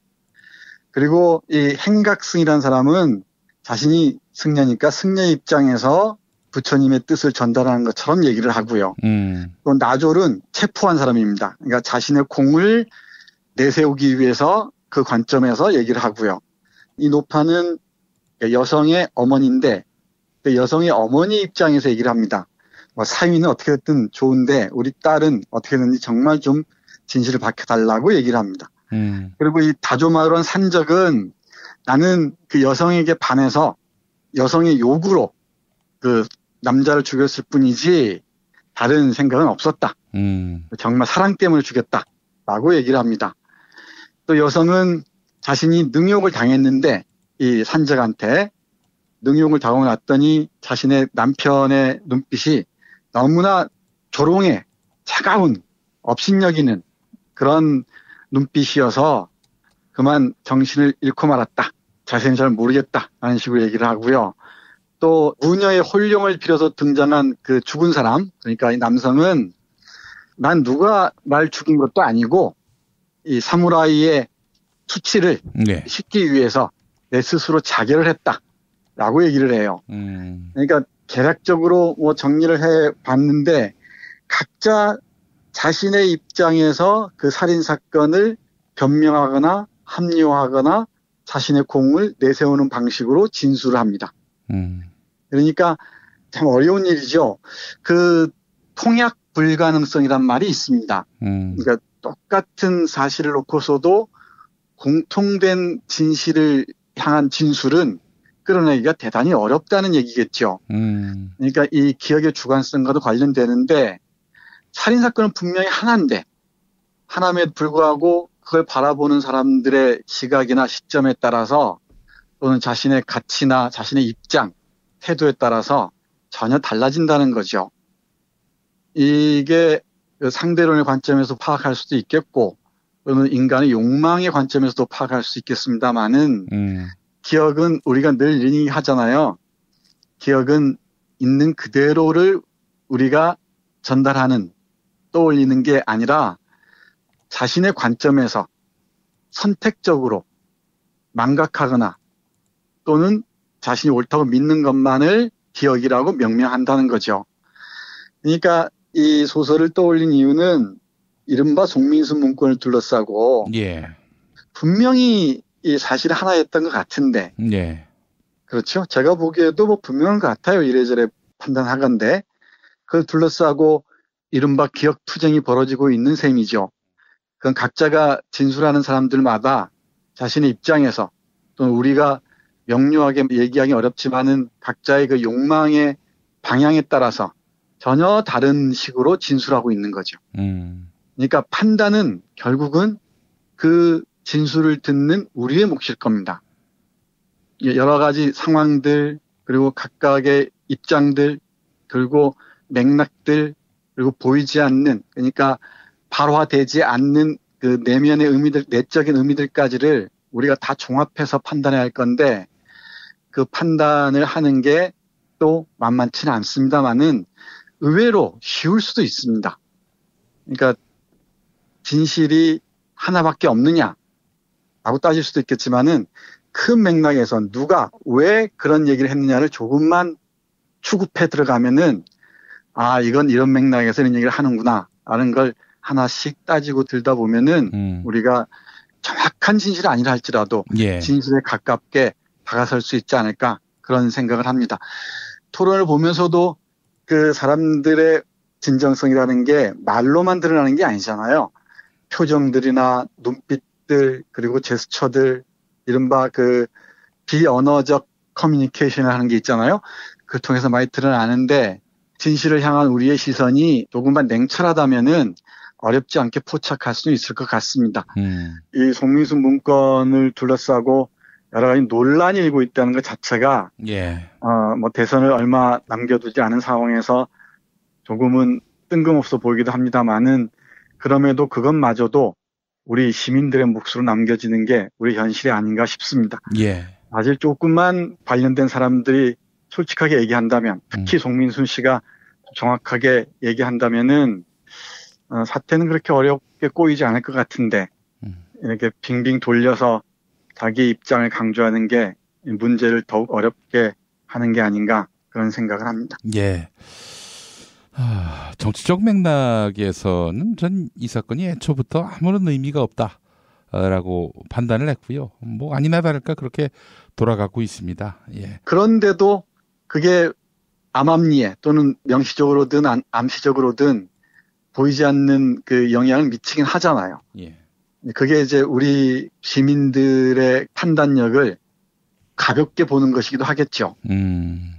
시민들이 우리의 말에 쉽게 넘어올 것이다 라고 믿는 바가 있으니까 그런 말들을 하는 것도 아니겠습니까? 알겠습니다. 하여간 참 하나의 진실을 놓고 다른 시각으로 접근하는 단면들 라쇼몽 효과로 이렇게 약칭될 수 있겠군요. 네. 근데 제가 오늘 이 책을 소개해드린 이유는 뭐 라쇼몽 효과 문제도 있습니다만은 아쿠타가와 류노스키라는 작가의 작품을 우리 애청자 여러분께 권해드리고 싶어서입니다. 워낙 소설을 잘 쓰는 작가고요. 그리고 한국의 아주 뛰어난 작가들, 예를 들면 김동인이나 이상 등등에게 심대한 영향을 미친 사람이기도 합니다. 그러니까 또 일본에서 가장 유명한 문학상이 아쿠타가와 상입니다. 그러니까 그 이유도 있겠죠. 이 사람의 그 명성에 걸맞게 작품의 수준도 대단히 높습니다. 하나씩 읽어보시면서 일본 문학의 깊이를 음미해 보시기 바랍니다. 알겠습니다. 정선태 교수님 오늘 말씀 잘 들었습니다. 네, 고맙습니다. 김용민 브리핑과 함께하는 브리핑 대리운전 1522-9687 1522-9687 수익금 일부는 김용민 브리핑 드라마 악인 열전 제작비로 쓰입니다. 박근혜가 구속되면 1회 공짜 이용이 가능한 대리운전 브리핑 대리운전 브리핑 대리운전 번호 잊지 않으셨죠? 1522-9687 1522-9687 저는 오늘로 대통령직을 사퇴합니다. 이준호동 희망센터 이사 권영국 변호사입니다. 이준호동 희망센터는 동남아시아 저개발 국가의 이주노동자들과 함께하고 있습니다. 시골 오지 마을에 학교를 만들고 마을 주민들이 공동체를 이루어 운영하도록 돕습니다. 포털 검색창이나 페이스북에서 이주노동 희망센터를 검색하시어 후원회원이 되어주세요. 노동 존중 생산과 소비를 통한 사회연대를 추구하는 문자당이 함께합니다.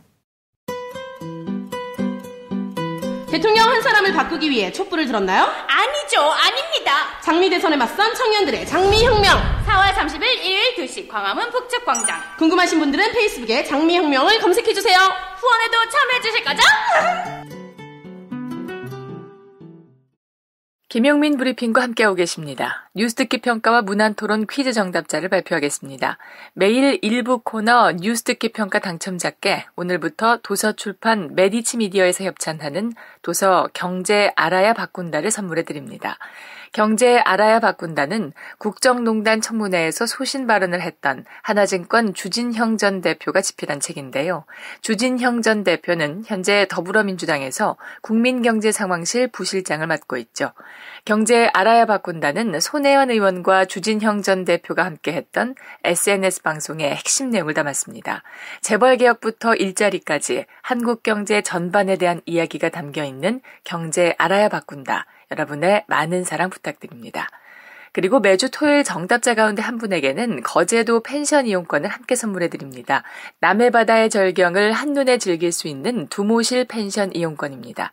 경남 거제시 장목면에 위치해 있는데요. 포털 사이트에서 두모실 펜션을 찾아주시면 되겠습니다.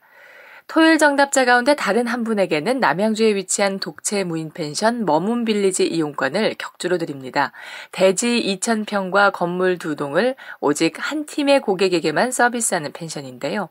카페, 바베큐장, 영화, 음향시설 등이 준비되어 있습니다. 포털 사이트에서 머문 빌리지를 검색해 주시면 감사하겠습니다. 지난주 뉴스듣기 평가는 서초구 내곡동의 지역구 국회의원이 누군지 맞히는 거였죠. 정답은 바른정당 박성중 의원입니다. 정답자 강서구 한이아빠님. 강서구에 사는 애청자입니다. 정권 교체 염원으로 김용민 브리핑의 발전을 기원합니다. 많은 분들에게 사랑받는 이완배 기자의 경제의 속살도 화이팅입니다. 다음 정답자 희망쌤님. 지난 20회 촛불 집회에 모두 참석한 애청자입니다. 촛불의 후반전은 이번 대선입니다. 국민의힘을 꼭 보여줘야 합니다. 국민들이 희망을 갖고 일상에 전념하는 나라를 꿈꿉니다. 애청자 희망쌤님에게 두모실 펜션 이용권 함께 드리겠습니다. 이번에는 지난주 문안토론 퀴즈 정답자입니다. 당첨자에게는 세상에서 가장 맛있는 김치, 이담채 김치를 보내드립니다. 지난주 문안토론 퀴즈는 박정희 목 따러 와수다라고 말했던 북한 공작원이 누군지 맞히는 거였죠. 이분은 현재 전향한 뒤 목회 활동을 하고 계신데요. 정답은 김신조 목사입니다. 정답자 양평엄마님. 당시 북한 공작원들 때문에 예비군이 창설돼 현역만큼 훈련을 받았다고 하네요. 늘 1번만 찍던 아버님이 이번에는 문재인 후보를 찍겠다고 하십니다. 정말 좋은 세상이 오기를 기원합니다. 다음 정답자 옥수수 요염찬님. 영화 더 플랜을 보고 정말 놀랐습니다. 시민의 눈 관계자분들 정말 화이팅하고 후원하겠습니다. 감사합니다. 오늘은 각 당 후보자 연설 대신 국민의당 두 정치인의 안철수 후보 지지 연설을 들려드림으로 마무리할까 합니다. 먼저 더불어민주당을 탈당해 국민의당에 입당한 이연주 의원, 안철수 후보 유세 현장에서 눈물을 흘리며 유권자들에게 지지를 호소했습니다. 서울 세종문화회관 앞에서 열린 국민과의 약속 대한민국 미래선언 행사 준비했고요. 아울러 국민의당 박지원 대표, 목포역에서 열린 안철수 후보 유세에서 노무현 전 대통령과 문재인 후보가 호남에게 해준 게 뭐가 있냐며 지역 감정을 호소한 부분도 들어보시겠습니다. 오마이뉴스 TV, 국민 TV 중계 영상에서 발췌했습니다. 저는요, 안철수 후보한테 정치 생명을 걸었어요. 그래서 제가 말씀드려요. 아니, 꼭 당선되셔야 됩니다. 그리고 지금 조기 대선하는 거 아닙니까? 그런데 오른쪽 적폐 청산했는데, 하고 있는데 지금 또다시 왼쪽에 적폐 쌓고, 이게 말이 됩니까? 안 됩니다. 저는요, 이번에는 완전히 바꿔야 한다. 그리고 어쩌면 이번에 못 바꾸면 우리 예전에 안철수 현상 후보님 잘 못하셨잖아요. 그때 정말 원망스러워요. 근데 이번에 진짜 하셔야 돼. 이번에 못하면 몇십 년 갈지도 몰라요. 누가 얘기해요. 40석, 39석, 40석 가지고 뭐하냐 이렇게 얘기합니다. 네. 이거요 정말 기존의 관념에 사로잡힌 얘기입니다. 지금 여러분 박근혜 대통령이 의석이 작아서 이렇게 됐습니까? 오히려 자기를 둘러싸고 있는 자기한테 줄 선 사람이 너무 많기 때문에 거기 사로잡혀서 나라가 두동강이 나고 맷동강이 나고 이 지경이 된 거 아닙니까? 이제는 자기 편, 자기 지지자만 보고 하는 정치 끝장을 내야 됩니다. 그래서 저는 정말 꿈꿉니다. 안철수 후보가 당선되시면 저는 그 다음 날부터 우리 한국 정치의 대격변이 일어날 거라고 생각합니다. 여러분이 국회의원 싫어하시겠지만 저도 그랬지만 우리 의원들 정말 괴롭습니다. 마음속으로 정말 기대합니다. 무슨 큰일이 일어나서 우리를 정치적 노예로 만들고 있는 이 구조가 제발 깨지기를 바랍니다. 우리 목포 사람들이, 우리 호남 사람들이 김대중 하나를 만들기 위해서 얼마나 많은 희생과 박해를 받았습니까? 얼마나 많은 돈을 보내줬습니까? 이제 그분이 대통령이 되어서 IMF 외환위기로 빚을 갚는 대통령이었지만은 투자를 아무것도 못해준 것에 대해서 늘 죄송하게 생각했습니다. 여러분, 우리 목포와 전라남도, 광주, 전라북도를 이제 김대중 대통령이 하지 못한 일을 저는 안철수 대통령이 해줄 것이라고 생각하는데 여러분은 어떻게 생각하십니까?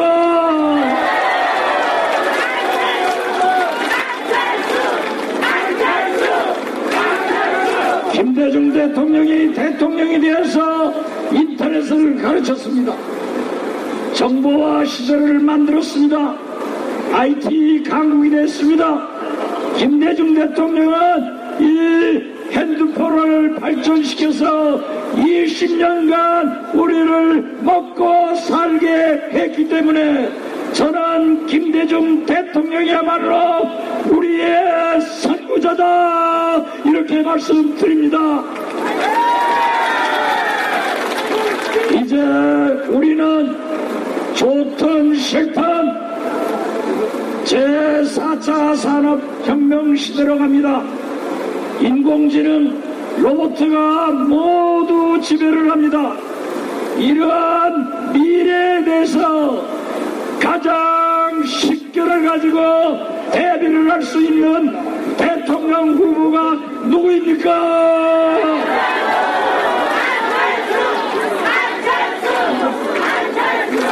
김대중 대통령이 핸드폰 만들어서 20년 먹고 살았는데 앞으로 20년간 먹고 살 것을 만들어줄 대통령이 누구입니까?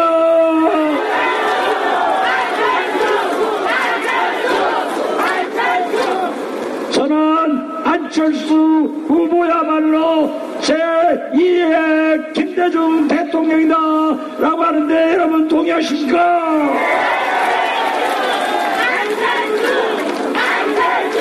여러분, 우리는 노무현 대통령, 문재인 후보 80% 90% 밀어주었지만은 우리에게 해준 것 있습니까? 제가 지난 투표 선거운동 개시 전에 안철수 후보에게 말했습니다. 대전과 맨 첫날 대전과 대구를 먼저 갔으면 좋겠다 이렇게 얘기했더니 안철수 후보께서 선배님, 나는 호남의 지지를 받는 대통령이 되고 싶고 호남의 지지를 받아서 우리 국민의당이 승리했기 때문에 호남부터 먼저 가겠다고 한 안철수 대표에게 여러분 뜨거운 박수를 보내주십시오.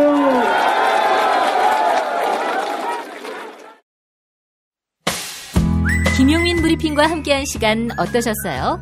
다음 시간에도 보다 바르고 알차며 즐거운 정보로 여러분을 찾아가겠습니다. 팟캐스트 포털 팟빵에서 다운로드하기, 구독하기, 별점 주기, 댓글 달기로 응원해주세요. 잊지 마세요. 다운로드하기, 구독하기, 별점 주기, 댓글 달기.